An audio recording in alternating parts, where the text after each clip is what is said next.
David Jackson, at 38, was a man who spoke the secret language of engines.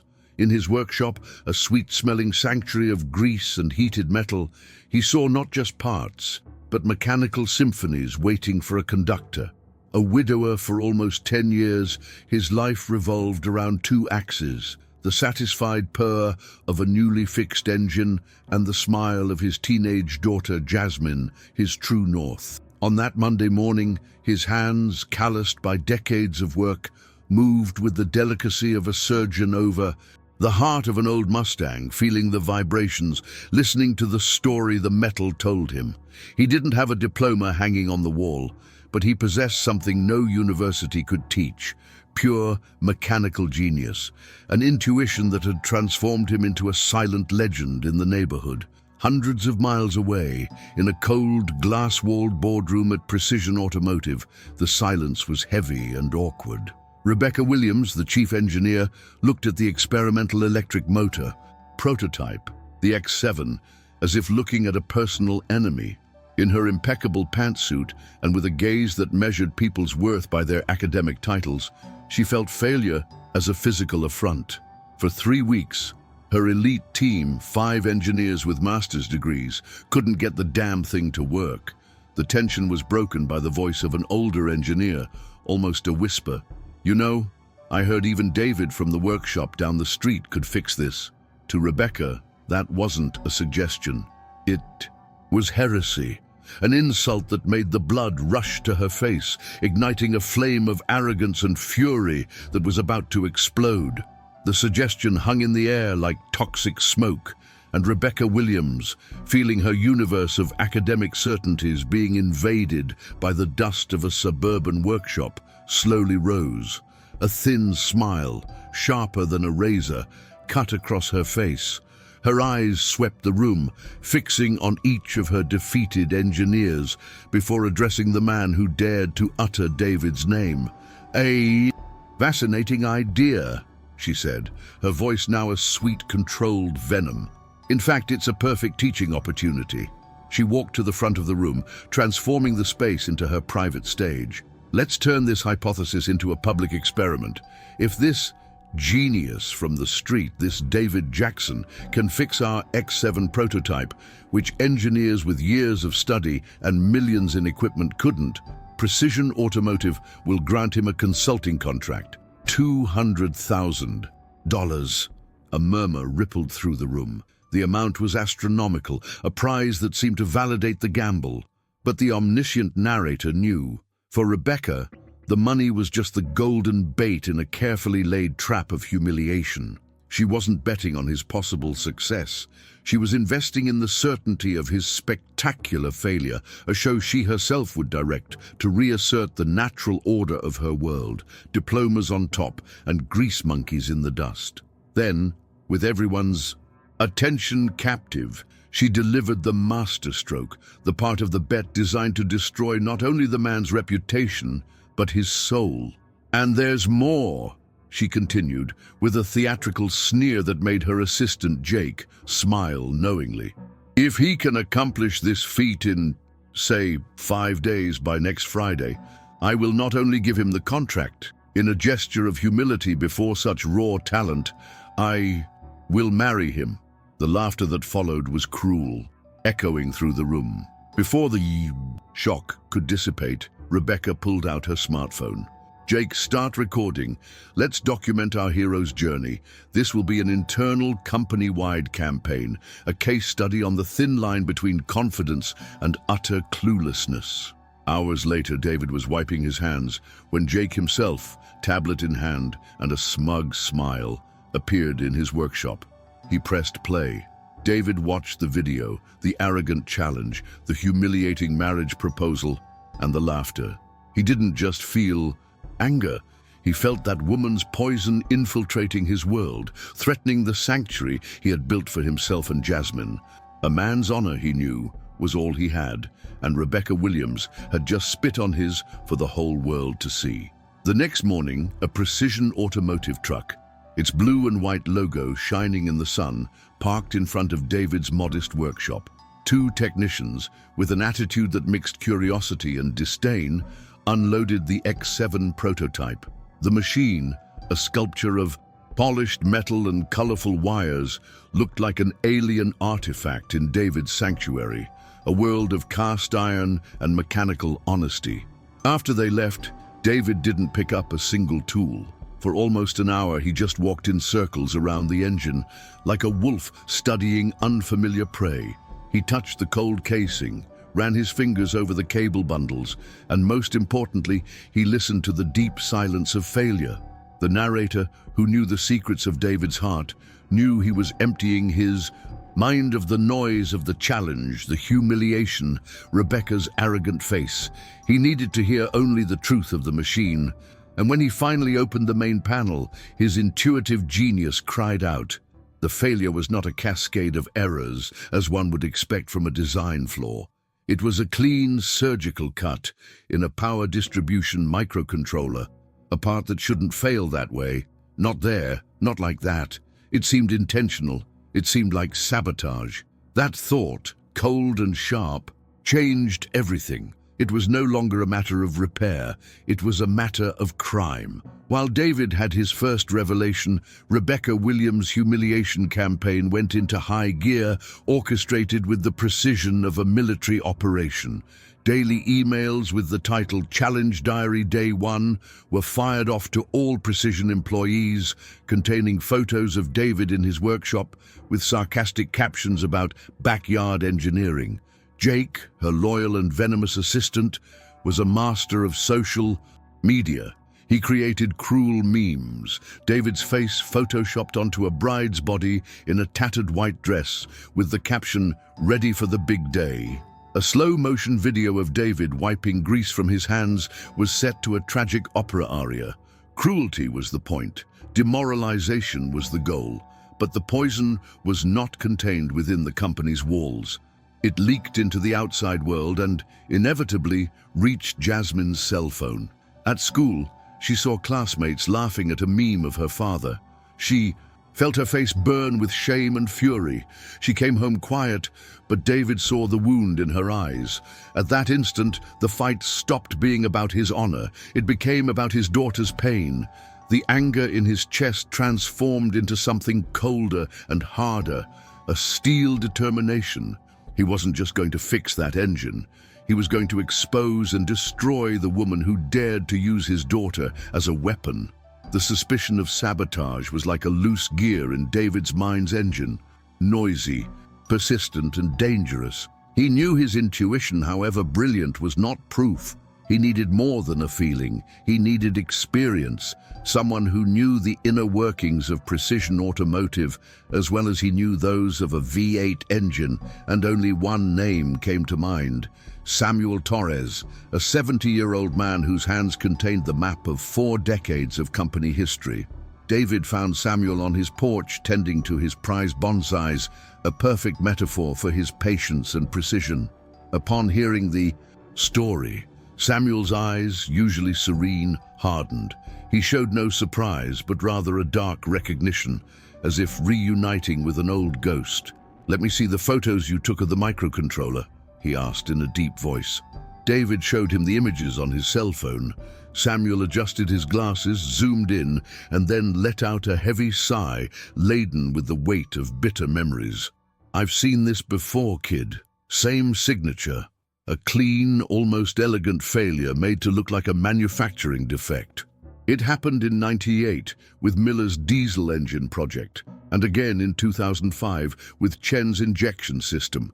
Both were brilliant. Both were fired for incompetence after their projects mysteriously failed." Samuel looked at David, and in his gaze was the confirmation David feared and needed. And guess who took over both projects and got the bonuses? An ambitious young engineer who was climbing the ranks. Her name was Rebecca Williams. Samuel's revelation was like a lightning bolt that illuminated the dark landscape, revealing the contours of a much larger conspiracy. David felt a chill. Rebecca was not just arrogant, she was a corporate predator, building her career on the wreckage of others. That night, the story of the mechanic's challenge against the chief engineer, fueled by Rebecca's viral campaign, had become a minor local sensation, reaching the ears of a woman who had turned the study of industrial sabotage into her art. Dr. Angela Morrison, a professor of mechanical engineering and former FBI expert, was in her university office, listening to the radio distractedly while grading theses. The story hooked her. The arrogance of the bet, the nature of the failure described by the announcer, all of it activated her trained nose for detecting deception. She smelled a pattern. Moved by professional curiosity and a deep sense of justice, she found David's workshop number online. When he answered, expecting another prank call or a reporter, he heard Dr. Morrison's calm, analytical voice. "Mr. Jackson, my name is Angela Morrison.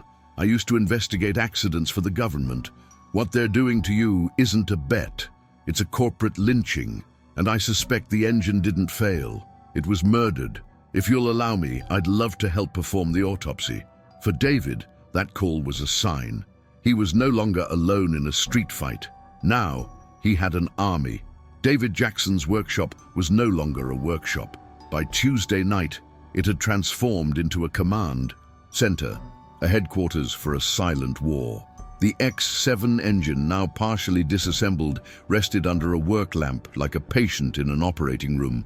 Dr. Angela Morrison, with the intensity of a detective at a crime scene, connected a digital microscope to her laptop, displaying an enlarged image of the circuit board on a screen.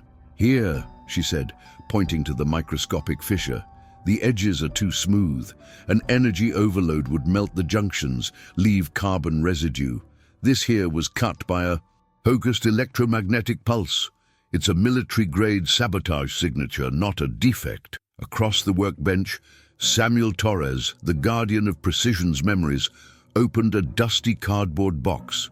Inside were the ghosts he had kept for years: project reports, performance reviews, and dismissal letters of promising engineers whose careers had mysteriously imploded. He lined up the documents.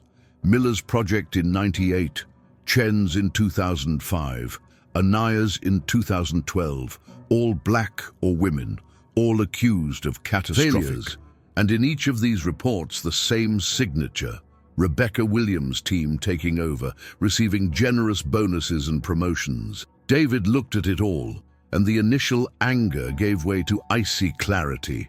He wasn't fighting for a contract. He was fighting for all the names on those yellowed papers. While physical and historical evidence accumulated in the workshop, the digital battlefront was opened by an unexpected ally: Jasmine herself.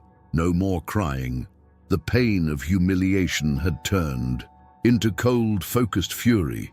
With a skill only her generation possessed, she began mapping Rebecca's hate campaign. It was Angela who guided her. "Don't engage, don't respond, just document," the former agent instructed. "Every meme, every post, every comment. Take screenshots, save the URLs, the timestamps. This isn't just harassment, it's evidence of premeditation and malice." It was Jasmine who discovered the vein of rotten gold, a private message group on the company intranet called Winners Club. In it, Rebecca, Jake, and their team felt safe to abandon any pretense of professionalism. There were the racist jokes about David, the misogynistic parodies about female engineers they had sabotaged in the past, and the conclusive proof, a message from Jake to Rebecca, dated the night before the engine failed. "The X7's candle will be snuffed out tomorrow morning. Prepare the unexpected failure speech." Meanwhile, in her glass tower, Rebecca approved a new video parody, laughing with Jake, intoxicated by her own arrogance.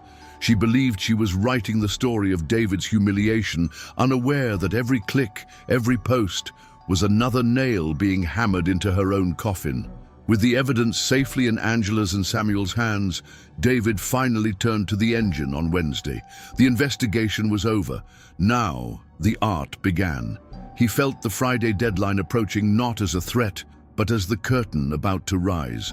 With a calm that only masters possess, he began to work. He didn't just replace the sabotaged microcontroller with a new part. That would be a mere repair. David was looking at Rebecca's design, and for the first time, he saw the engineer behind the arrogance. He saw a design that was theoretically powerful, but practically stupid. An engine designed on a computer screen, without the wisdom that only contact with metal and heat can give. He saw where energy dissipated into useless heat, where magnetic fields were not perfectly aligned, creating invisible drag. The narrator, who understood the language of David's intuition, saw him in a silent dialogue with the machine. His hands were not just tightening screws, they were readjusting the engine's soul. He redid the copper winding on 2 of the coils, altered the cooling system flow to focus on an overheating point the original design ignored, and rewrote a small portion of the firmware that managed power distribution at torque peaks. He wasn't following a manual. He was improvising a symphony, transforming Rebecca's arrogant creation into something she could never conceive, a piece of efficiency and harmony. While David perfected his masterpiece, Rebecca Williams prepared her theater of cruelty. On Friday morning, the main auditorium of Precision Automotive buzzed with tense, expectant energy. Rebecca had orchestrated everything for maximum impact. A stage was set up with an elegant podium for her and a dimly lit, empty space for David and his engine, symbolizing his insignificance. A giant LED screen displayed the company logo and a countdown clock. High-definition cameras were positioned to capture every angle of the impending defeat, with a live broadcast scheduled for all company offices, important clients, and even the tech press she had invited. She walked across the stage, microphone in hand, rehearsing her speech. It would be a masterpiece of false compassion, speaking about the importance of knowing our limitations and the danger of arrogance stemming from ignorance. She gave final instructions to Jake. I want a close-up on his face the moment he admits he failed. The audience needs to see the collapse of his pride. She felt power pulsing in her veins, the certainty of victory. In her mind, the spectacle was already complete, ending with her at the center of the applause, the undisputed queen of that universe, unaware that the stage she had so carefully set was not for a sacrifice, but for her own public execution. The countdown on the screen hit 0, and a heavy silence fell over the auditorium. The side doors opened and David Jackson entered. He wasn't wearing a suit for the occasion, but his work overalls, clean and pressed, a silent symbol of who he was. He pushed the X7 engine on a tool cart, his face impassive, his shoulders slightly stooped under the weight of hundreds of eyes. He avoided eye contact with the crowd, guiding his cargo to the dimly lit spot Rebecca had designated for him, the loser's stage. To the audience, he looked exactly as Rebecca had painted him, a simple man, outmatched, about to be crushed by the corporate machine. Rebecca watched it all from her podium, a predator's smile forming on her lips. The scene was perfect. She approached the microphone, savoring the power. I'd like to thank Mr. Jackson for his courage, she began, her voice dripping false magnanimity. He has taught us a valuable lesson about the difference between amateur passion and professional expertise. He has shown us that there is nobility in trying, even when failure is the only logical conclusion. In the front row, Jasmine gripped Samuel's hand tightly, her heart pounding. They were the only witnesses who knew that the lamb entering the arena was, in fact, a lion in disguise. Rebecca was about to deliver the coup de grace, the final question for him to admit his defeat, when David, without raising his head, raised a hand. With your permission, Ms. Williams, he said. His voice, calm and firm, echoed through the auditorium thanks to a small lapel microphone he wore. Before we reach the conclusion, I have prepared a brief presentation, just to detail the exact nature of the failure. Before Rebecca's surprise could turn into an order to stop him, David bent down and pulled a small projector from his bag. With a click, the Precision Automotive logo on the giant screen was replaced by a shocking image. The ultra-resolution photo Dr. Morrison had taken, showing the surgical cut in the shield microcontroller. A collective murmur swept through the audience. David's voice cut through the air, now without any trace of hesitation. This, ladies and gentlemen, is the point of failure. As you can see, there are no burn marks. There's no material stress. It's a cut, clean, precise. He paused, letting the image sink in, and then looked up for the first time, fixing his gaze directly on Rebecca, whose victorious smile had frozen into a mask of confusion. "The engine did not fail, Ms. Williams," David declared, his voice resounding with the force of truth. "It was murdered." A shocked, heavy silence fell over the auditorium. Rebecca, for an instant, lost her composure, stammering, This is absurd. A desperate, slanderous accusation." Her voice, however, faltered, losing its armor of authority. David remained impassive, like a rock against which her waves of denial crashed. "It's not slander when you have a pattern," he replied, and clicked the remote again. On the big screen, the image of the microcontroller was replaced by photos of two other engineers, a black man and an Asian woman, alongside diagrams of their failed projects. "To explain the technical pattern," David continued, "I'd like to call Dr. Angela Morrison." A light focused on Angela, who stood up with glacial calm.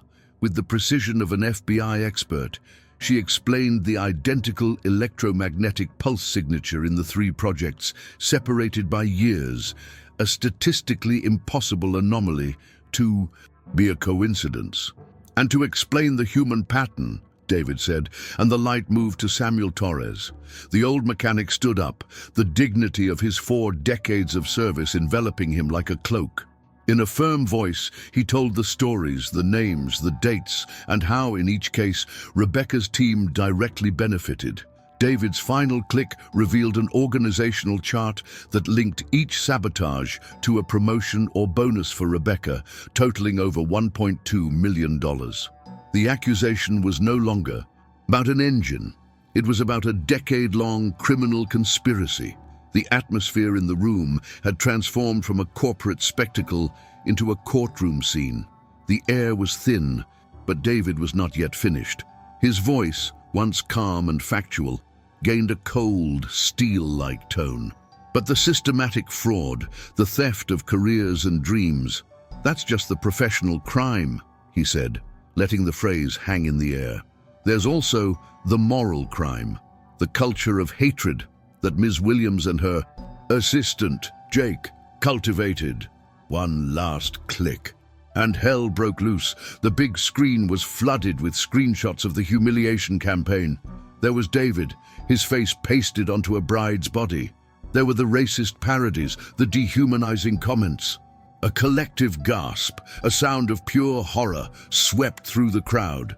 Before they could recover, the screen changed to the chat logs from the Winners Club, the cruel jokes, the contempt for their colleagues, and finally, Jake's message to Rebecca, shining like a neon sign.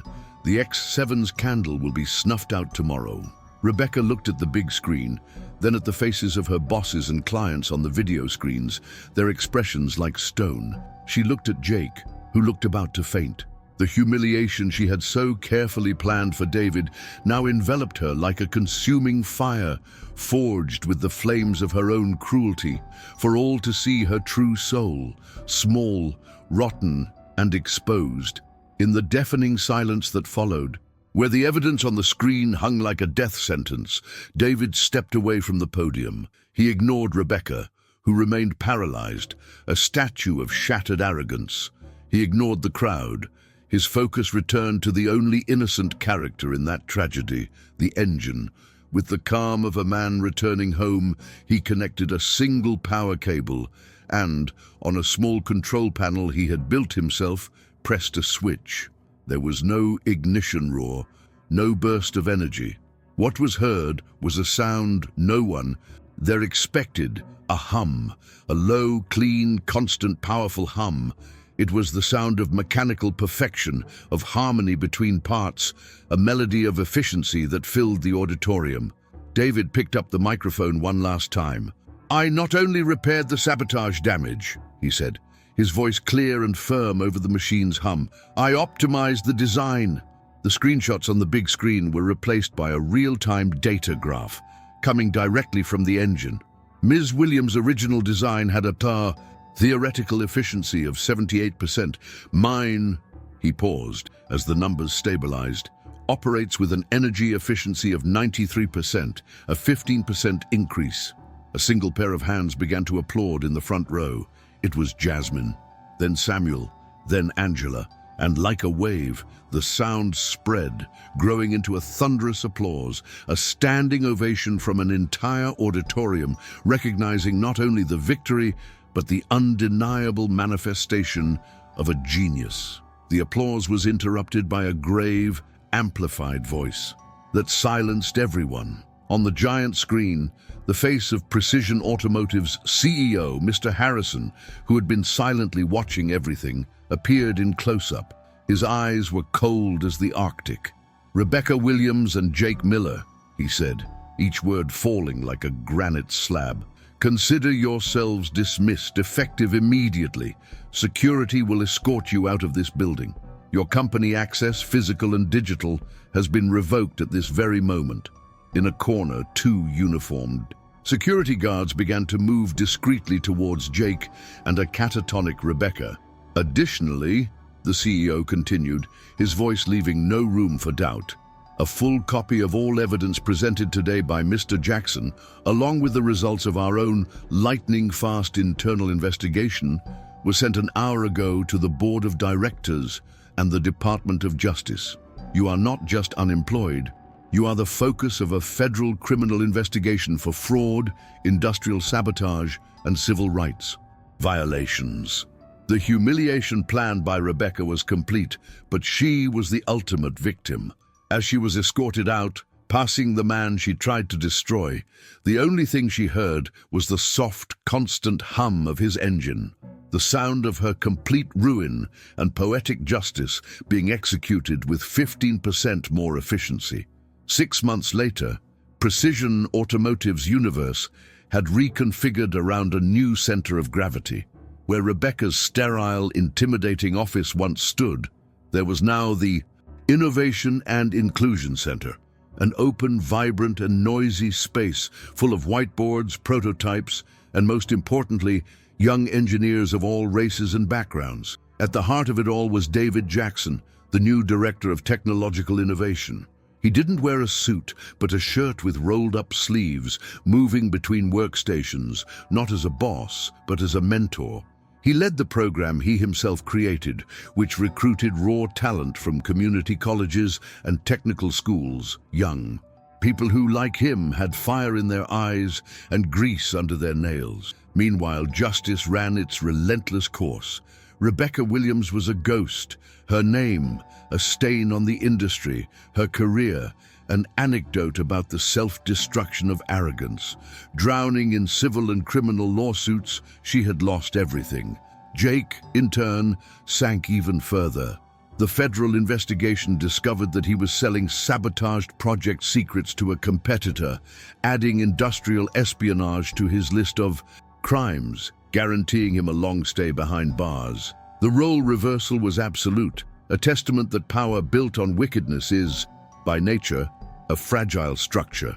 On a sunny Saturday afternoon, the smell of barbecue filled David's backyard. He, Jasmine, Samuel, and Angela laughed around a table, celebrating nothing in particular and, for that very reason, everything. Jasmine looked at her father, the old shadow of shame completely replaced by a pride that made her feel taller. She saw a man who faced a giant and not only brought him down, but used the stones of the fallen castle to build a home for others. The narrator, delving into David's soul one last time, felt the deep peace that resided there. He felt no joy in Rebecca's ruin.